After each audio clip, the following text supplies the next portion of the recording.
पार्टियों में नेताओं का आना जाना लगा रहता है, लेकिन ये बहुत मायने रखता है कि जब कोई पार्टी सत्ता में होती है तब उसे कोई छोड़ता है तो क्या कहकर वो पार्टी छोड़ रहा है। रतिया हलके से दुष्यंत चौटाला की जननायक जनता पार्टी की विधानसभा चुनाव में रतिया हलके से प्रत्याशी रही मंजू बाजीगर ने भी जजपा को अब अलविदा बोल दिया है। इस्तीफा देते हुए मंजू बाजीगर ने यहाँ तक कहा है कि जजपा कोई पार्टी नहीं है बल्कि स्वार्थी लोगों की एक टोली है। मंजू बाजीगर काफ़ी समय से अपनी मांगों को लेकर नाराज बताई जा रही थी और आज उन्होंने पार्टी से ही किनारा कर लिया है।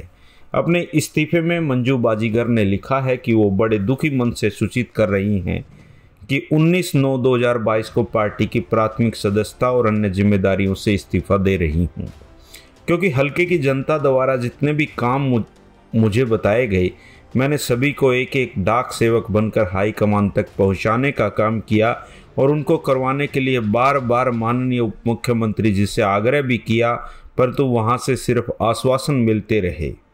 इसलिए मैं समस्त हल्का वासियों और उन लगभग 30,000 परिवारों से भी माफ़ी मांगती हूं कि सरकार में होते हुए भी मैं आपके कामों और समस्याओं को हल नहीं करवा सकी, क्योंकि मेरी कहीं कोई पूछ ही नहीं थी।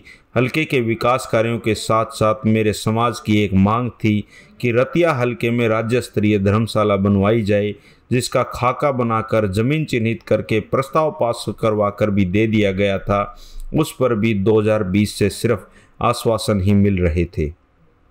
समाज के सुप्रसिद्ध लोक गायक मरहूम पूर्णचंद यमला जी के नाम पर उनके गांव में प्रवेश द्वार बनाने की मैंने मांग रखी, परंतु उप मुख्यमंत्री जी ने साफ मना कर दिया कि अब यादगार द्वार बनने ही बंद हो गए हैं, जिससे समाज में काफ़ी नाराजगी है।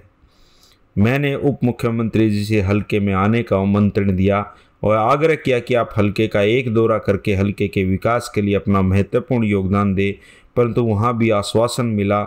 यहाँ तक कि चुनाव से पहले और बाद तक उप मुख्यमंत्री ने हल्के में आना शायद उचित ही नहीं समझा।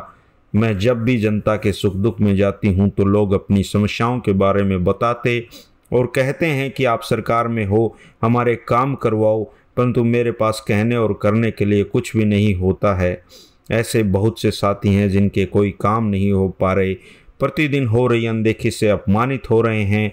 मैं उन साथियों से भी कहना चाहती हूं कि अपने मान सम्मान और ज़मीर को अगर ज़िंदा रखना है तो जितना जल्दी हो सके पार्टी को अलविदा कहें, क्योंकि यह कोई पार्टी नहीं है, यह एक अस्थायी टोली है जो अपने स्वार्थों को पूरा करने के लिए आई है।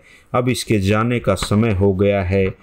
उसूलों पर अगर आँच आए तो टकराना ज़रूरी है, जिंदा हो तो जिंदा नज़र आना ज़रूरी है। मंजू बाजीगर, पूर्व प्रत्याशी हल्का रतिया व पूर्व प्रदेश महासचिव जजपा, इसकी एक प्रति उन्होंने उप मुख्यमंत्री हरियाणा सरकार को भी भेजी है।